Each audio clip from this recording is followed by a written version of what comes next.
Morning, everybody. Thanks for coming along to this conference. My name's Neil Collins. I run the business unit that has Governor Hub and Key for School Governance at the Key. Many of you will be here today because you've received an invite via us, but actually most of the talking is going to be from the BFRP team from the Department for Education. But just in case you don't know about us, Killed, if you come on to the next slide. So we support around about 15,000 boards around the country. We're well over 100,000 governors now, and we talk to them a lot. We provide tools with Governor Hub for managing governing documents and knowledge via Key for School Governors. One of the things we've always found important, though, and if you just go on to the next slide, is giving governors and trustees the right information, because then you can get into this virtual cycle where you can get you have a clarity of vision for your school. You can hold leaders to account. That ensures that your money is well spent, which then cycles into giving you more opportunities to implement your vision. Over the years, particularly with Governor Hub, we've tried to link to the information coming out of the Department for Education. And we're very excited actually about the View My Financial Insights tool, which is, I think, probably the best thing we've seen coming out of the department in terms of giving that clarity of information for governors and trustees on the spend within your school and how that compares. But I won't steal the team's thunder. Just go on to the next slide. What's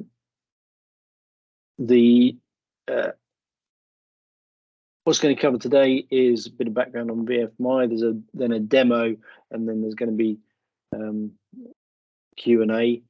On to the next slide. You'll need to ensure you're muted, and if you can then use the chat function to ask Q&A, and I think the team will then come on to the answers to those after the demo. You'll also see a like button which you can then use to upvote. So if you see somebody's asked a question which you'd also like to hear an answer to, upvote that, and then the team can focus on the right questions. But at that point, I'll hand over to the BFRP team to get into the meat of today's presentation. Thank you, everybody. Thanks very much, Neil, for the introduction. So I'm Kel O'Shea from the Department for Education, and joined by my colleagues Beth and Gavin and Anthony, who will help with the demonstration and the Q&A session. As Neil's mentioned, if you can use the chat function for any questions that you might have, and what we'll do is we'll answer as many questions as we can as the webinar goes along. But what we'll also try to do, or what we also will ensure that we do, is that we'll answer every question, and we'll send out a list of the answers out to everybody, but also a link to either this recording or a recording of a previous webinar, just so you have all that information on the demo as well. And so what we'd like to do is we're going to throw up a quick poll. And there'll be a couple of polls as we go through the webinar itself. And what we'd like you to do is just answer the poll where you can, and the poll should either come up on the webinar or it will come up in the chat function. And you can actually answer that poll at any time. But if we can get as many responses as possible, that'd be really useful. I'm hoping the poll will come up. Excellent. So, simple question, have you used VMFI before? And if you can just submit your answers to that, that'd be appreciated. As I say, the actual poll itself will be either on your screen as you see it now, or it will be in the chat function. Okay, thank you. Right. Okay. Right. Bye. Okay, so the Better Financial Reporting Programme looks at improvements to the way that schools send financial data to the department. And we look to achieve this by assessing the way that data is received by us and how we can present that back to you in a way that gives you valuable insights into your position, enabling more empowered decision making by schools. Secondly, capturing the data as efficiently as possible, and where possible, only collecting it once. And thirdly, introducing a way to automate the collection from financial management systems. So forms are populated with this data, and it needs to just be reviewed prior to submitting. And user research has shown that it's the actual manual inputting of data for forms back to the department, which can take a long time. So development of VMFI started in 2019 by gathering an understanding of user needs and bringing these concepts into development. In February of 2020, we launched the first full build of VMFI concentrating on the academy sector. And over the intervening 18 months, we extended the tool to include the maintain sector. So it is now available to a wider set of users than just the financial teams in academies and local authorities. And by the start of April of this year, we updated VMFI so it included the data for the 2020/21 financial years for both sectors. And we've taken an iterative approach so that we can get the updated versions out as quickly as possible, ensuring that we check in with users at each stage. And throughout the development of VMFI, we've looked to you, the users, to guide and frame the way that we've built it. And this has been done through user research and feedback, which we've received. The updates which we've made have been done in the same way, and we've found it so valuable, hearing what is working well or not so well, and making improvements so that VMFI works better for you. So do consider if you'd like to support us and take part in user research. And if you do, just please do get in touch.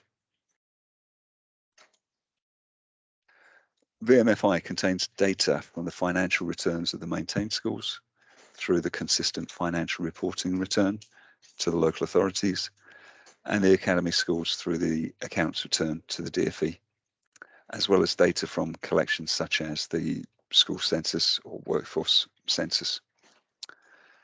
With 3 years of data in VMFI, we can show a historical comparison to previous year's figures and how your spend and that of your peers have changed in that time.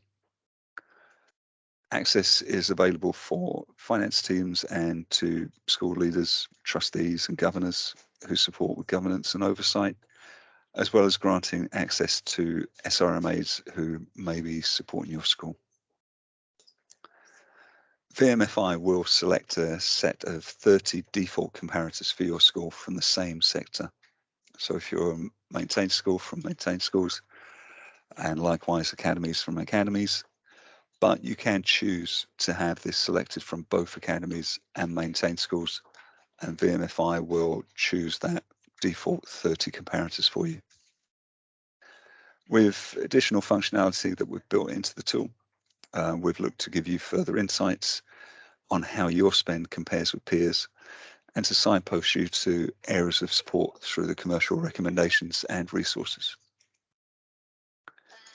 The VMFI tool has been designed to support finance teams within the school sector through increased efficiency by reducing the need for desk-based research regarding financial insights and data, better decision making through providing up-to-date and customizable data insights to help identify areas for further investigation, and offering access to commercial resources through government contracts, frameworks, and guidance. So I'll pass on to Bethan to give a demonstration of the tool. And as mentioned earlier, do use the chat function for any questions which you may have as we go along. Thank you. Thanks, Kel. I'm just going to share my screen. I'm going to keep my video off for this just so that the internet holds the screen sharing. So hopefully that is okay for everyone. We thought it'd be useful just to put these webinars on to give you a bit of a whistle-stop tour of VMFI, or View My Financial Insights, what it does, how it works, and of course sort of answer any questions that you might have during today's session. As Kel said, do just pop them into the chat. First, I'll just take you through how to get into VMFI. You do need an account, so we'll run through how to set up an account after this demo. But there's two ways of logging into the tool, either just through the gov.uk website. If you type in View My Financial Insights, you'll come to this page, and there's a big green button halfway down, and that will take you straight to our log on page. Equally, we will send out a link directly to this page when we send the Q&As kind of after the webinar, so you can just use that direct link as well. Once you start, you'll be given a choice of different user types. If you're a governor, either at a maintained school or an academy, if you just select the first one. If you're on the board of trustees at a multi-academy trust or a single academy trust, it might be the second one that you choose.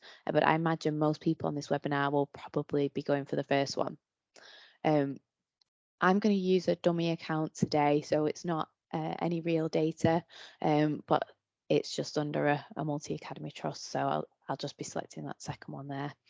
And then just to type the username and password that you'll have for your account.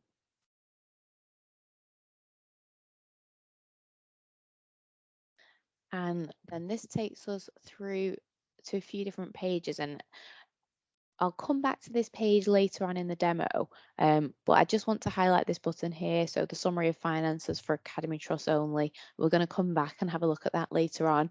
But for now, we'll just click straight through to the View My Financial Insights tool. As we go along the way, you'll see there is a link to a user guide and a getting started. So there's a few more bits of information, but if you just click this top left-hand button to take you straight in, and you'll arrive on the landing page of View My Financial Insights. I'm going to start with a trust or local authority view, and we'll come on to an individual school view later on in the demo.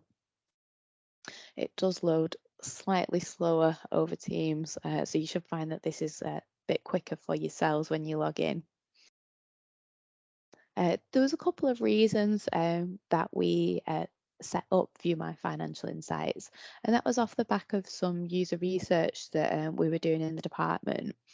Schools told us that two things really. Firstly, they felt like they were sending their information into the department, but not hearing anything back.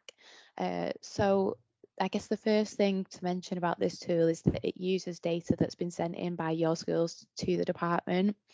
The second thing that schools told us is just the time pressure that everyone in the sector is feeling. So one of the things that we tried to do in this tool is to give really clear starting points. So if you kind of only have half an hour to pop in and have a look, hopefully you can use that time and jump straight in. This is kind of a non-judgmental tool. It only gives you kind of what the data is. We don't have the context at this end, but it does just suggest areas that might be good to look into. There may be perfectly good reasons why a school has a particular spend profile, which is absolutely fine. So just something to bear in mind when you're looking at this. This is purely based on kind of the data side of things. So context does still need to be applied. But we did feel that the messages kind of within VMFI are useful for sort of not only the finance staff in school, but also governors and trustees, which is kind of why we put on this webinar. So just really quickly before we jump into the demo, a little bit more background on kind of how the tool works. So every year schools send in a financial return to the department, and within that financial return there's 35 different expenditure types that they break their costs into. So we've taken those different types and put them into 9 different what we call cost categories within the tool. So 8 of those cost categories contain data which we believe is comparable between schools. But there are some types of expenditure, for example, spend on special facilities, where actually it's not comparable from one school to another. So the data is included, but anything that we think isn't comparable is kind of bunched up into an other category. So for those cost categories, we then kind of had a bit of a deeper look to see what was really driving the costs in each of those cost categories. So on your teaching and teaching support staff on the left hand side here, that's pretty well related to the number of pupils in the school, sort of the percentage of pupils on free school meals, the percentage of those students that have special educational needs. And so we use those characteristics to create a group of similar schools. But there are other cost categories. There's 2 in particular, so premise costs and utilities, where actually the driver of those costs is less to do with the number of pupils in the school and more related to the size of the buildings and the age of the buildings. So every school in VMFI is given 2 comparator groups, one based on similar schools based on those pupil characteristics, and a second group of 30 schools that are similar based on those building characteristics, so the gross internal floor area and the age of buildings. And then we use the relevant comparator group for the relevant cost types. So a little bit of background to how it works, but now we can kind of dive a little bit more into the pages that are on view here. So as I mentioned, this first page is at a trust or a local authority level view, and it shows across all of those different cost categories and all of the schools in a trust or local authority, which had the widest variation in costs when compared to those comparator groups.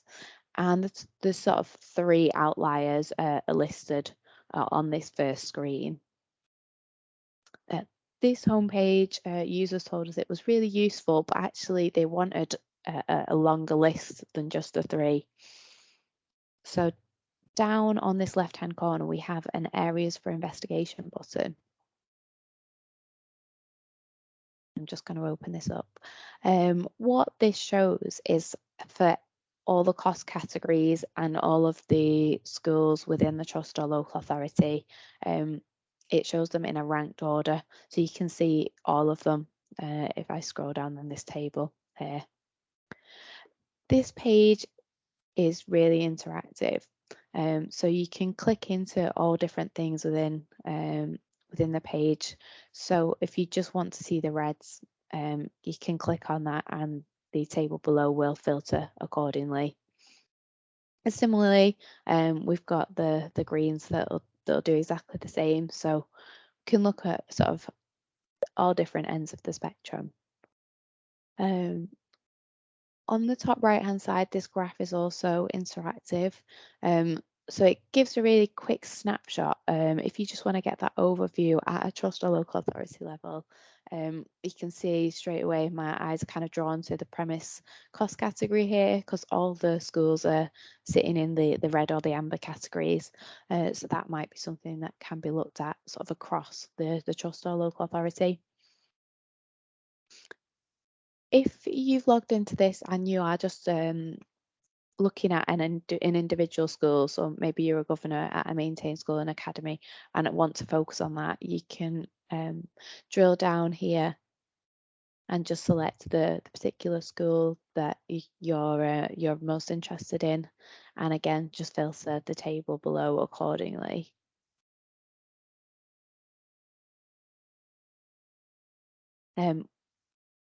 We include sort of the percentage change as well here.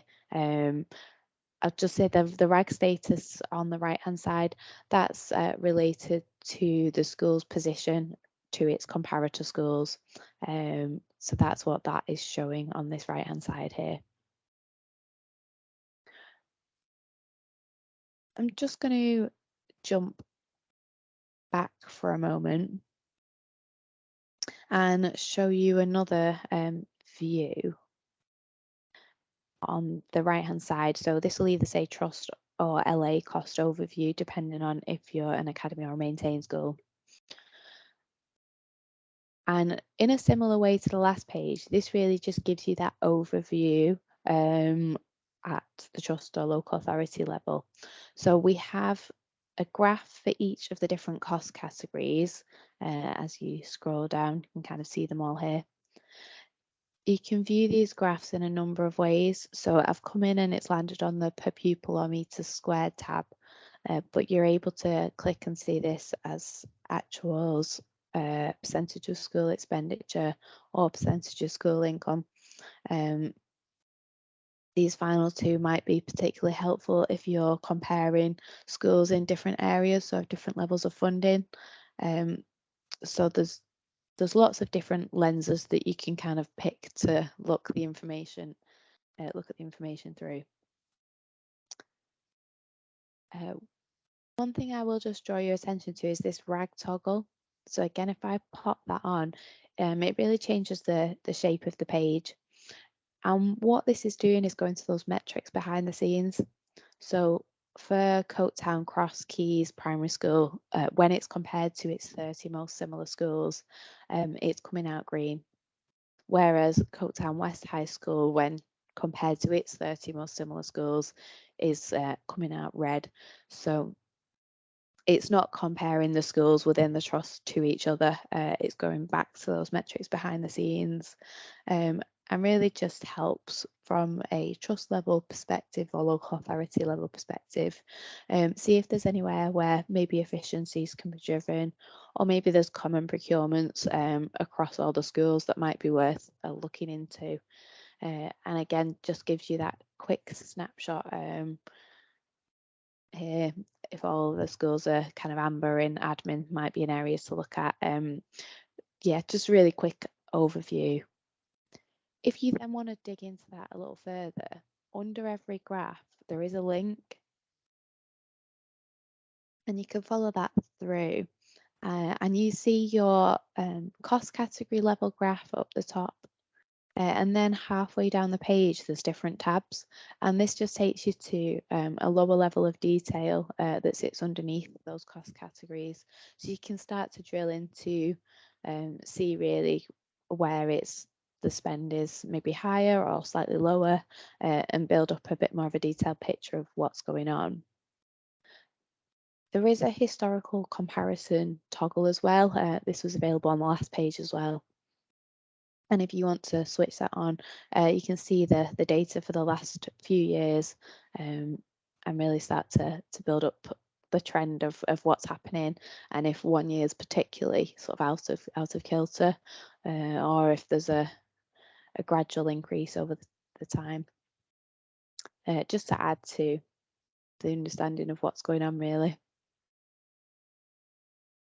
On every page in the top right hand corner, there is page guidance. So if you want any more information related to that particular page, you can go in and click that there. Or we do have up the top here a link to our full set of guidance. So at any point, if you want more information, either that top right hand corner or this guidance link is available at all times. So up to this point, we've looked at sort of a trust or a local authority level view, but I know many of you are interested in kind of an individual school view level. If you've come in under a school account, you might find that this is already selected for you, your school. If you're coming under a trust account or a local authority account, probably won't apply to many of you today, but you can change the schools just by typing in the name of whichever school in the trust you want to look at. and then popping into the school view page. In a similar way to the trust or local authority view, this first page will show you the top 2 cost categories here, and where that varies the most when compared to those similar schools. And then there's 2 options at the bottom. You've got to compare your costs and view your comparator schools. So we'll jump into compare your costs first. Each of the 9 different cost categories are laid out down the left-hand side, and you can click into any one of them and sort of drill down on that information. So again, the page is available under a number of different views, and you've got your historical comparison toggles if you want to look backwards to see the past sort of 3 years of data. The top graph where it's blue will show your school, and the grey bars are the other comparators. And then again, halfway down the page, you've got the more detailed information that you can drill into.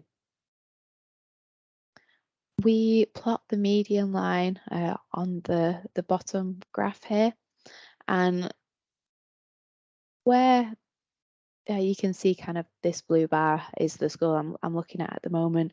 That is slightly higher than the median. And if the data is showing that actually this is an area where your school is spending more than its comparators, you might see a message that looks similar to this pop up. I'm just going to click that link there. And it's taken us through to some further resources and frameworks that have been highlighted by our commercial colleagues in the department as things that might be particularly relevant to that cost category. So what we're trying to do here is to join up that line of thinking. So maybe you've gone from quite a high level view to a bit more of a detailed understanding of what the cost categories are saying, and if the spend is higher and it is an area that you want to explore more, just some potential things to look at that are on offer from the department as ways forward. There's no requirement to use any of these frameworks, but we have had some quite good feedback from schools saying that even if they've looked at this, they've then used that these frameworks as kind of negotiating levers with local procurements to get a better deal. So it's worth looking into and seeing what's on offer. I'm just going to minimize this here. We've come into this page at a particular point because that's the cost category we're in, but up the top there is a commercial resources tab, and so you can access this information at any point in time and just pop in and have a flick through the various frameworks if you want to look at them at any point.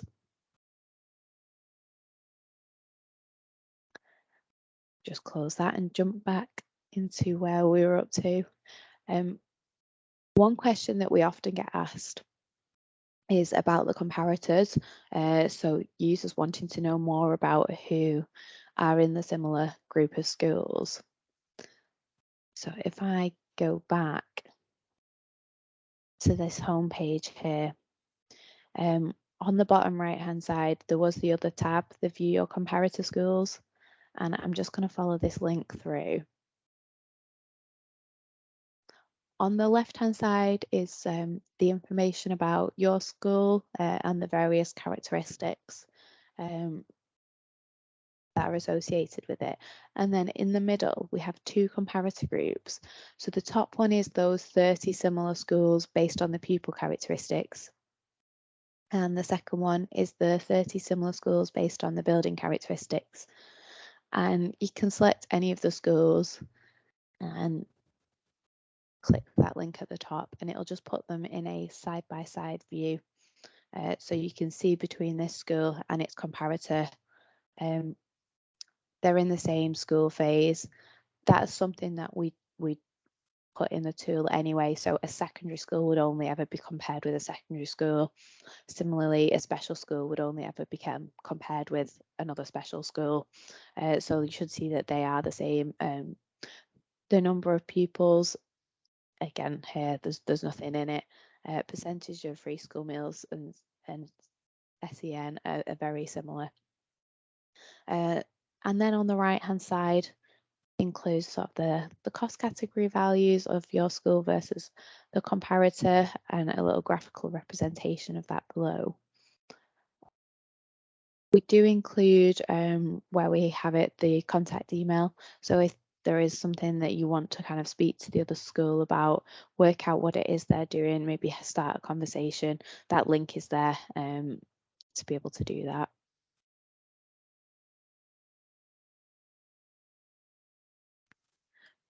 So up to this point, we've looked at what's actually being spent.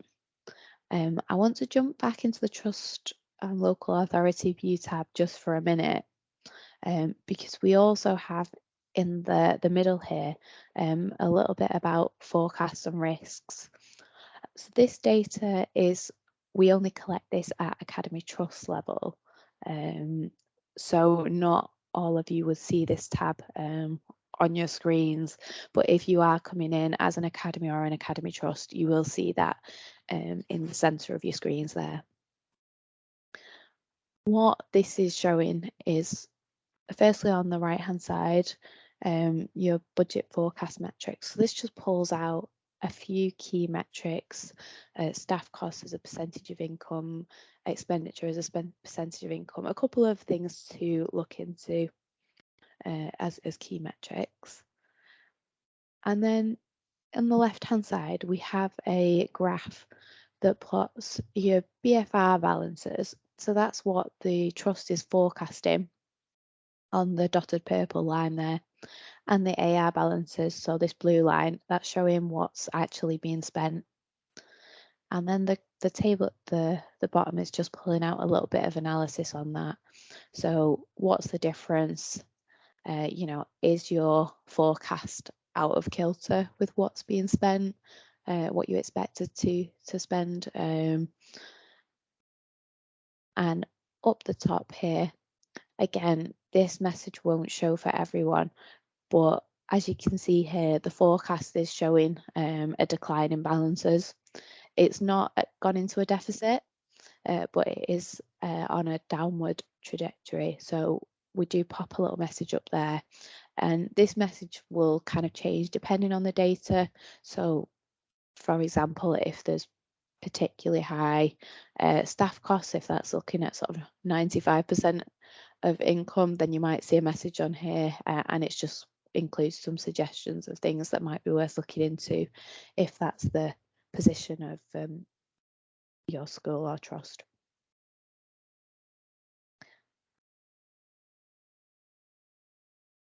So I mentioned at the start that I would come back to a blue square.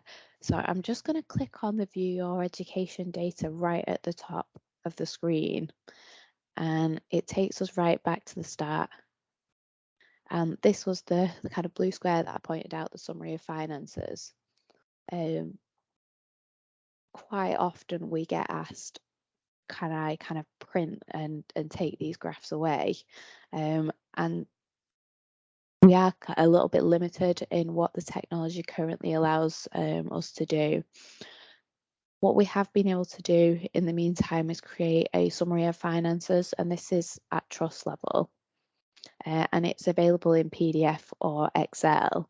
The reason this is only at trust level is because we launched View My Financial Insights in the academy sector first, and have only recently rolled it out to the maintain sector. So it is something that's kind of the reason it's available to academy trusts for the moment.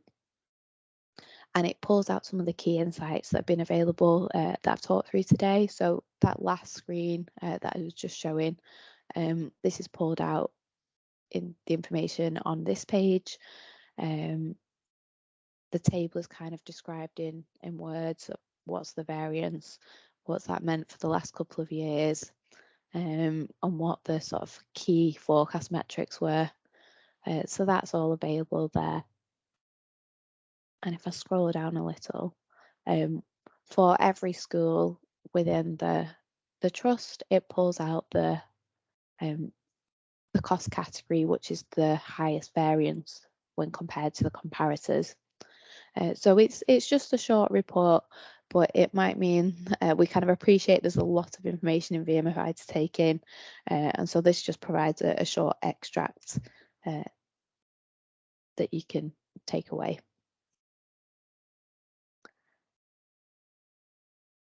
There are a couple, I've just close this and go back up here, back into the tool. There are a couple of different access levels that are available in View My Financial Insights. So the first one, the read-only access, will give you everything that I've been through to this point today. So everything in the home page and under commercial resources. There's also a full access option, and that gives you these three in the middle here.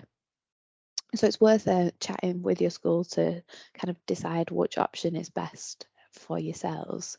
I'll just quickly run through what these three options do. So select comparators.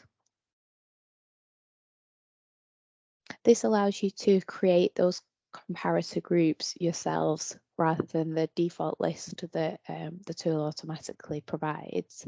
So if there are a handful of schools down the road that you kind of know and always like to kind of benchmark and compare yourself against, then you're able to either search the school name here or use the filters down the left hand side to drill down and add them and create all the views that you've seen today, but with those comparator schools. We do recommend on this selecting between 10 and 30 schools. If you select less than 10, then some functionality such as the RAG ratings will be missing if there's too little amount of schools that have been selected. The second option is data modeling. So under the data modeling, what this allows you to do is customize some of the values. So for example, if there's a particularly high intake year, 1 year, and you want to see what it would look like with a lower number of pupils, or there's been, say, a particularly high level of sickness 1 year, and so the supply teaching staff has been higher or lower than you expected, and want to see what the graphs would look like kind of on an average year, you can pop a value in here. This is all saved locally, so it won't affect any of the information that the department holds or that any other school sees. And you can save those custom values and again recreate all of the graphs with those values. The select comparison data modeling do take sort of 3 or 4 minutes to load once you've saved it, so please do be a little patient if you want to use either of those functionality. And the final one is the integrated curriculum and financial planning.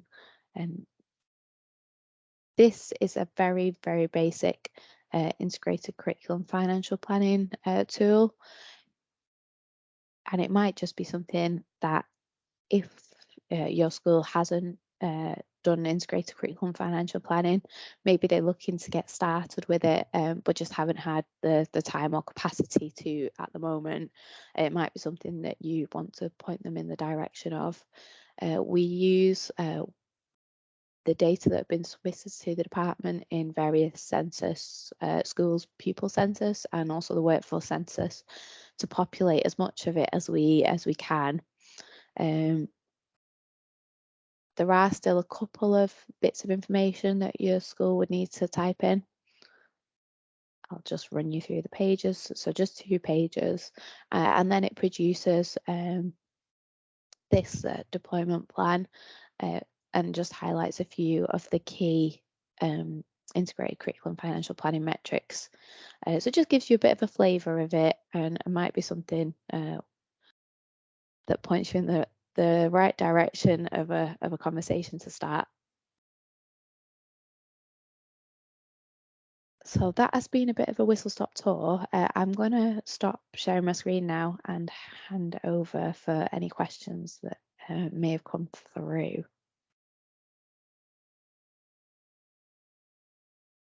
Hi, thanks, Bethan. Hi, everybody. It's Gavin. Yeah, there's been loads and loads of questions that have come through.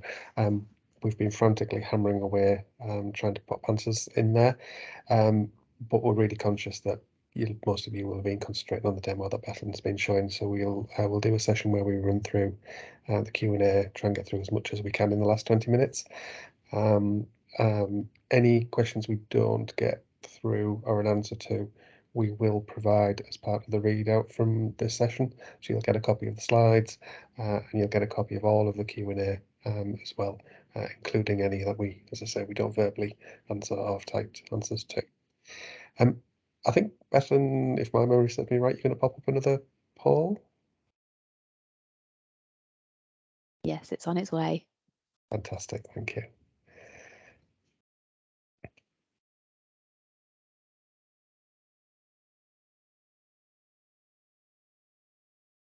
Great stuff. So now that you've seen the demo, particularly for those of you who, the majority of you who haven't used it before, what do you think? Do you think it will be helpful in your role effectively? And there's a few options there. It'd be great to get your feedback on that.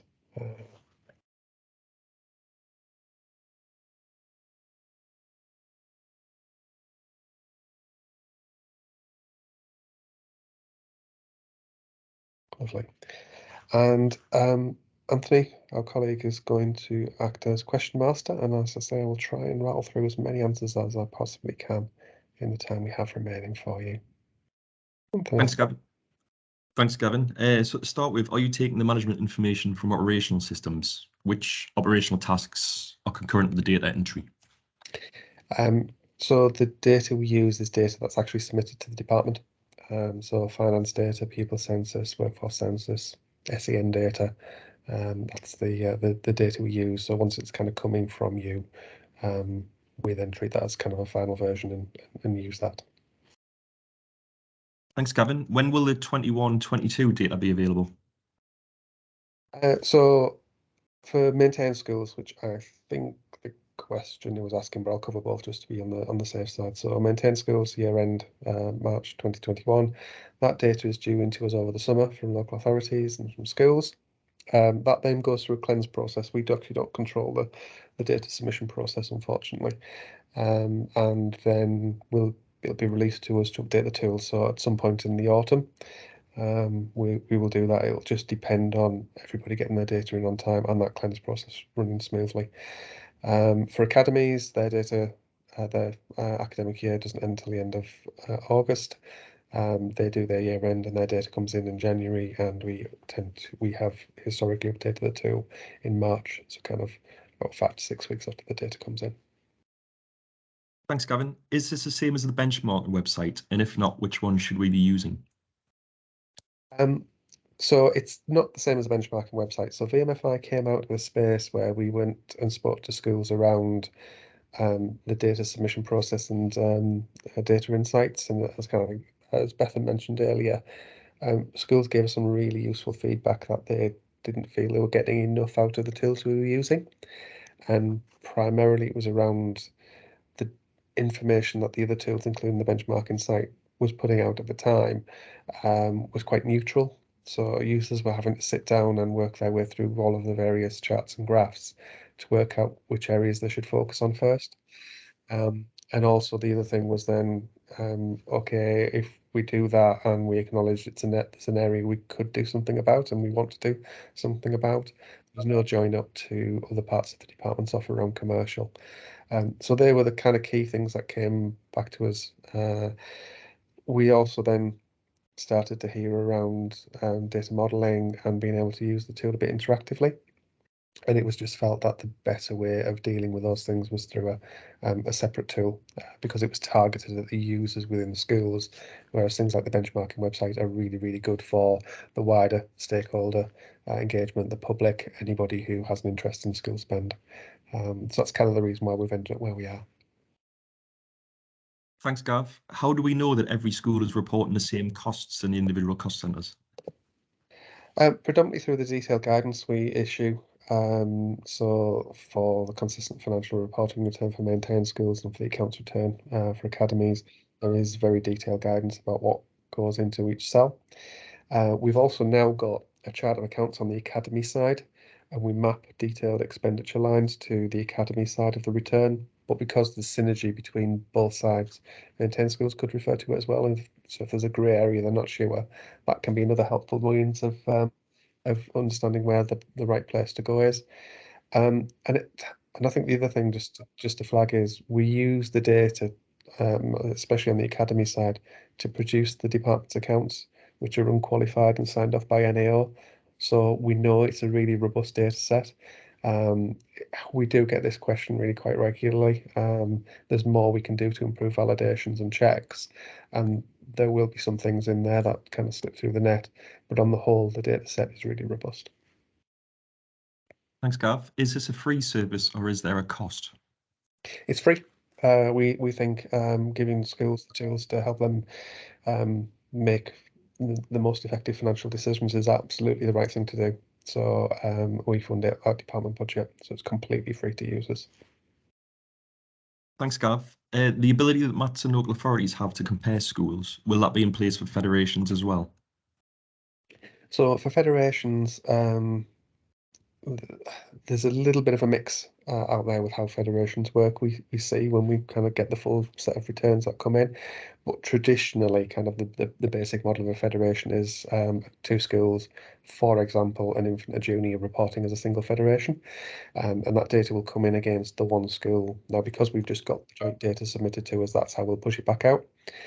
We do need to apply a fix in our comparators to make sure that when federated schools are comparing costs, the comparisons are to the federation or the schools of the size of the federation, and not against the size of the individual school that's the data's coming against.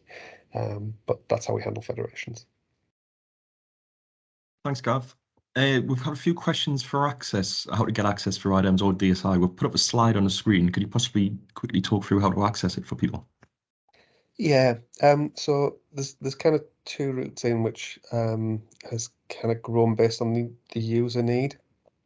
So for the vast majority of people who work in individual schools or governors connected with individual schools, the DSI account will be the right one because you're only ever really interested in that school's data. And it's also the most simple one. So you need to register for a DSI account, which you can do online, which is just an online form to complete. That request then goes to somebody in your organisation or your school that has the authority to sign that off. So what we recommend is just kind of link up with that person when you're going to do it, and it'll just hopefully smooth the process through. Because one thing they then need to do is, once you've got your account set up, or if you already have a DSI account for another purpose and you want to use it for VMFI, that second point on the screen work is required, which will be that the person who can approve things has to give you a role with access to VMFI. So it's kind of those 2 things: is get the account and then get the role. If you're a trustee board or kind of want to oversee an overall position for, I'll use the example of the multi-academy trust because it's the most likely. So if you're a board member of multi-academy trust, then the better route will be the IDAMS account, because that will give you kind of the equivalent access for all schools within your trust. And the process is the same: request an account and then attach a role to it. But that's the kind of reason for the 2. Thanks, Hope that Gav. helps. Sorry, just before we carry on with questions, I think there's going to be one more poll question that pops up, but we've still got a lot to go through, so I'll carry on if that's okay. Yeah. So how are the 30 comparator schools determined? So we've obviously got 2 groups of comparators, one for pupils, one for buildings. So the process works the same for both. So firstly, the tool will look in the background for the most similar schools based on pupils or for buildings, and that will use things like pupil numbers, proportion free school meals, low-lying special education needs, and for buildings it will use things like average age of buildings, gross internal floor area, PFI, and within the phase as well, so primary, secondary, special, AP, nursery for maintained schools. It creates an initial group of 60, and then schools said to us, we would really like regionality to be reflected somehow. So from that 60, any that are in your region automatically make your final 30. And then the rest of your final 30 is made up based on those that are most similar to you, wherever they may be in the country. So we do that both for pupils and then for buildings. Thanks, Gav. You may have touched this earlier, but what's the difference between VMFI and the SFVS? Yeah, so we've obviously got the two tools. The school financial value standard is that's more of a checklist return that explains how your governance arrangements work and includes in there the expectation that you do some benchmarking. The most common way to do that benchmarking is either through the public-facing school benchmarking website or through VMFI. The benchmarking website includes some metrics around income, which we haven't replicated in VMFI. The charts and graphs are designed for all types of user, whether you're a parent, a governor, a staff member, an interested third party, whatever it may be. VMFI is designed to support those in schools with the decision making. So therefore, the more detailed analytics, the layering, the ability to see the family of schools in one place, and kind of get that overview of the family as well. That's all functionality in VMFI, which doesn't exist on the SFB. And we've also got those interactive things around data modelling and integrated curriculum financial planning, again, which aren't in SFB. So there are some things which sit in both places because they report similar things to different users, but there are nuances of the functionality between the two. Thanks, Gav. Why do we use the median and not any other average measure for the comparisons? That's a really good question. I'll have to rack my brains and go back to why we set it up that way. It was way back in the dim and distant past. I can't remember. You've got me. I'm normally really good at remembering these sort of things, but I'll dig out the reasoning for it, and we'll put that in the written chat. But yeah, you've caught me out with that one. Why we chose median? There was a good reason for median as opposed to average. There is a nuance in VMFI as well, which the tool isn't about a fight to the average. So that even if you are relatively low spend, that you're then compared to an next threshold down, kind of 30% benchmark.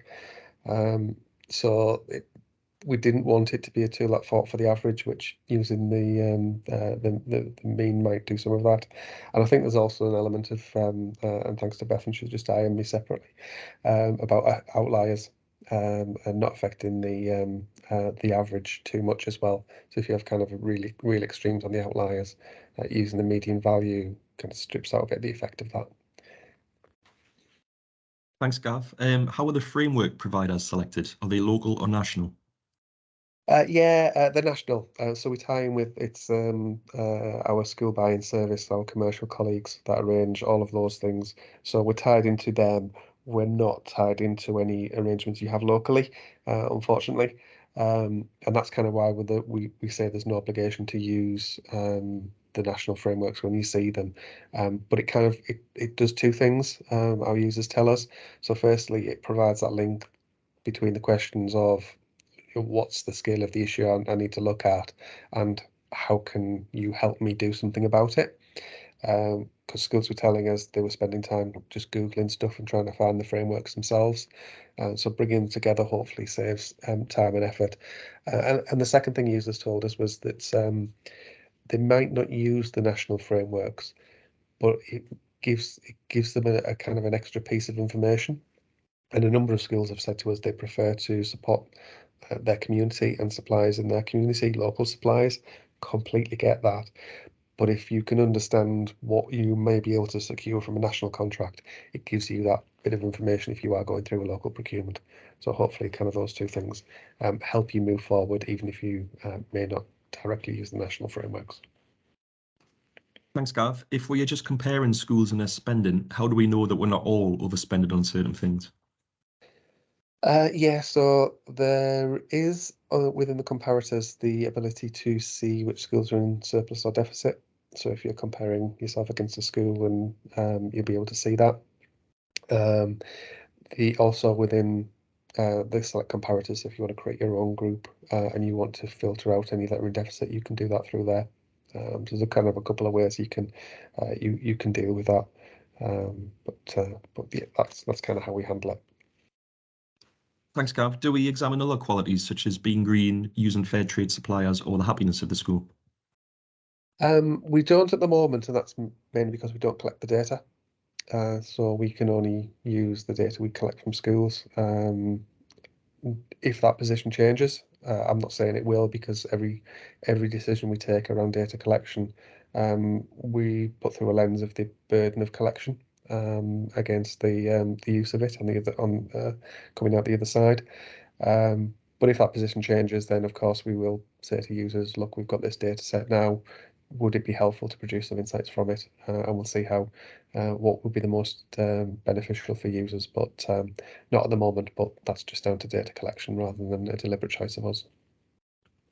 Thanks, Gav. Will this be adapted when schools may be required to link together under the new white paper?